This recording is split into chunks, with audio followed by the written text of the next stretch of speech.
श्री कृष्णाय नमः। श्री कृष्णाय नमः। गोविंदाय नमः। हरे नमः। विष्णु लक्ष्मीपते नमः। दोस्तों, आप लोगों ने मेरे कल और आज की शेयरिंग से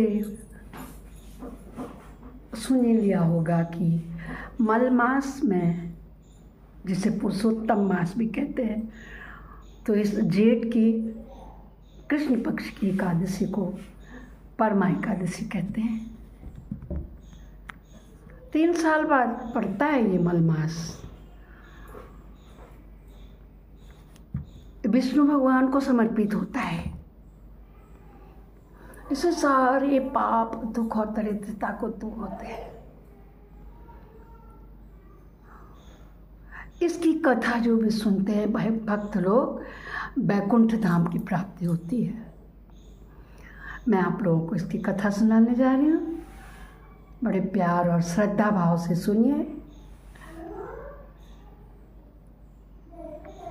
प्राचीन काल में काम्पिल्य नगर था।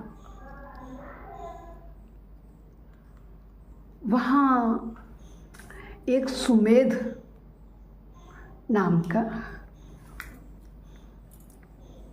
अत्यंत धर्मात्मा और दयालु ब्राह्मण रहता था। वो अपनी पत्नी के साथ रहता था। उसकी पत्नी का क्या नाम था? पवित्रा। जैसा नाम वैसा ही गुण। पवित्रा बड़ी धर्मात्मा थी, भक्त थी, लेकिन उसका पति बहुत ही क्या था? गरीब था। वो लोग बहुत गरीब थे, तो उनके घर में कभी कभी तो ऐसा होता था कि भिक्षा भी नहीं आती थी, अन्न भी नहीं आता था, और वे भूखे प्यासे ही सो जाते थे।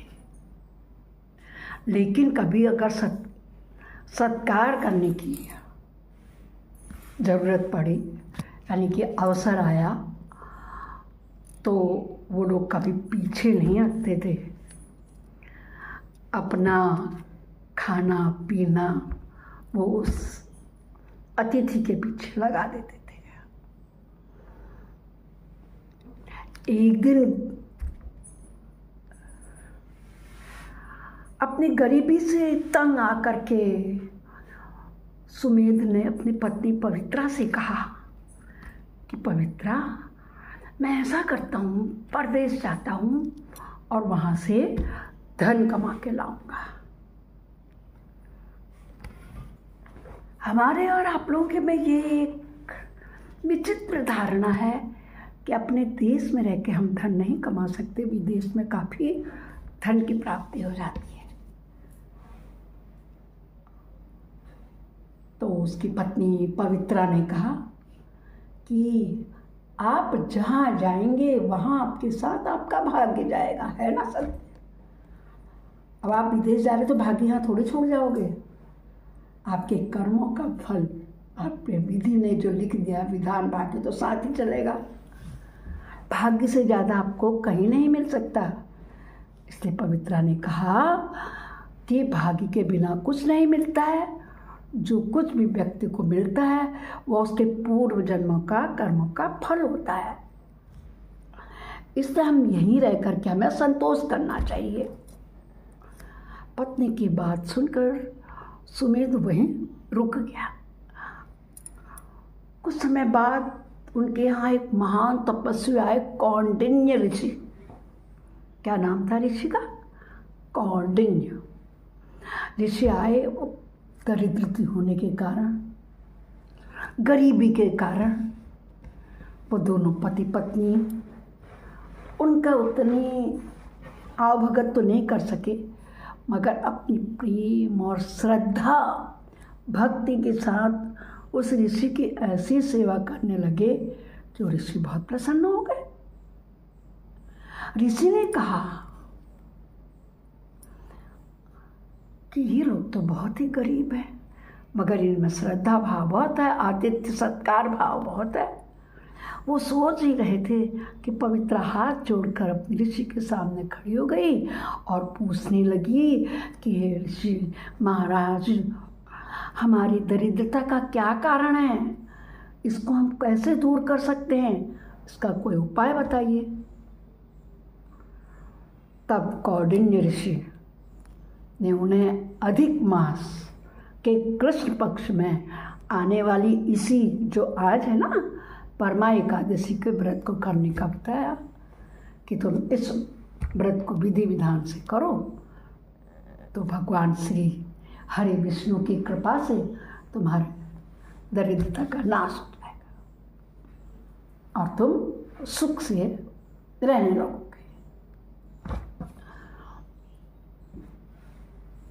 ऋषि के कहे के अनुसार सुमेध और पवित्रा दोनों ने पूर्ण विधि विधान जैसा पंडित जी ने बताया वैसा ही किया और आज के दिन बड़ी श्रद्धा और भाव से आप लोग भी जैसे करते हैं।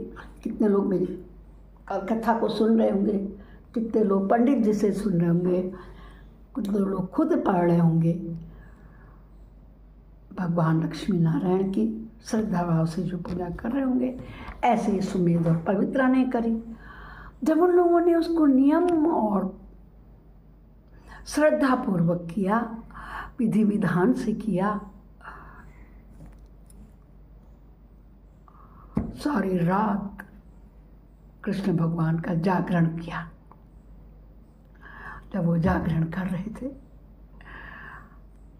दूसरे दिन द्वादशी के दिन उन्होंने अपने व्रत का उद्यापन किया।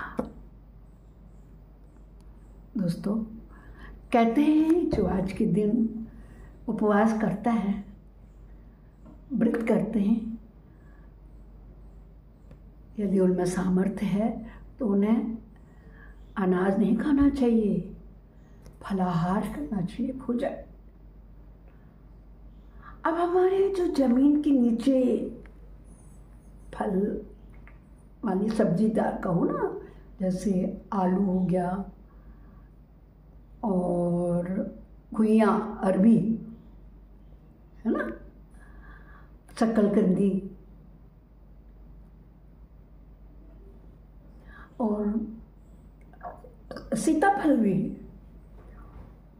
कुट्टू का आटा, सिंगाड़े का आटा, साबूदाना, दूध, रामदाना आदि इसको बना के खाने के लिए फलाहारी कहा जाता है। बहुत से लोग तो खाली फल खा करके भी उपवास कर लेते हैं।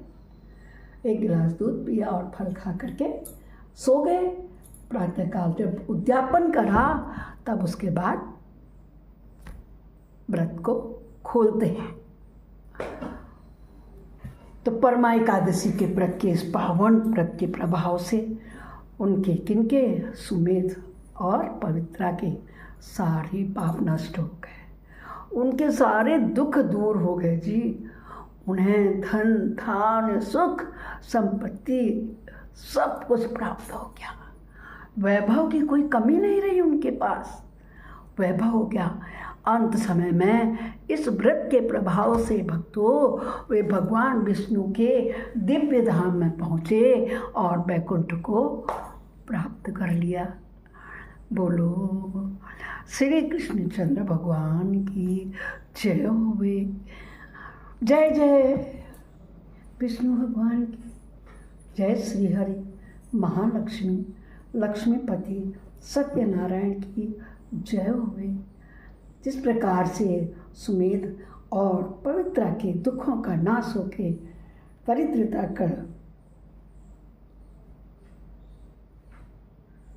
खात्मा हुआ, बस इस मात्र पुरुषोत्तमी एकादशी, ऐसे परमा एकादशी भी कहते हैं, क्योंकि ये सारी साल भर की 24 एकादशियों में से एक एकादशी ऐसी है जो सब में परम श्रेष्ठ है, जो कि इसका शाब्दिक अर्थ है